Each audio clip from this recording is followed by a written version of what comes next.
Alright, what's up, y'all? I'm Jalen Banks, and I'm here to talk about the different infills and range of motions of the specific joints that I'm about to talk about today.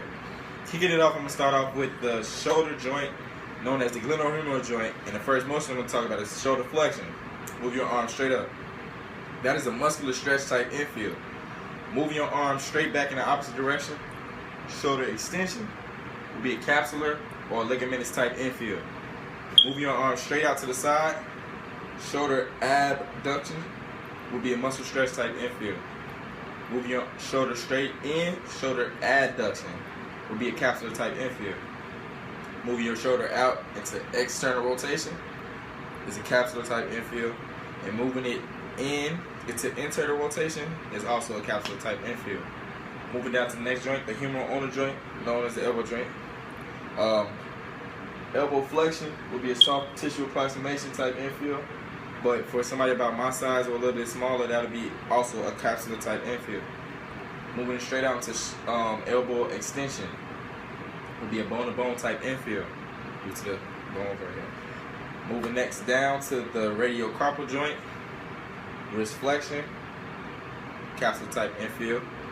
Also, with wrist extension, you get a capsular type infill. With radial and ulnar deviation, because of the radial collateral ligament and the ulnar collateral ligament, you get a ligamentous type infill. Moving down to the lower body, the femoral acetabular joint, I'm gonna do these with my knee extended, even though it's still gonna give you the same thing, but kicking out straight into flexion, hip flexion, is a capsular type infill.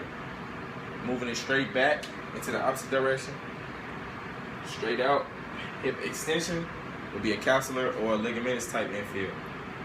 Moving your leg straight out into hip abduction will be a capsular or ligamentous type infill. And moving it straight in, shoulder hip adduction, my bad, is a capsular or ligamentous type infill. Moving it straight back into external rotation will be a capsular type infill. Moving it straight into internal rotation, hip internal rotation will be a capsular type of infill.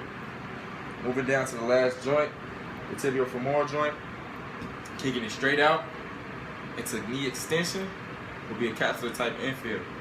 And then from that position back into knee flexion, that'll be a soft tissue approximation type infill. That's all the joints and the infills and the range of motions is all I have for you today. Thank you for watching.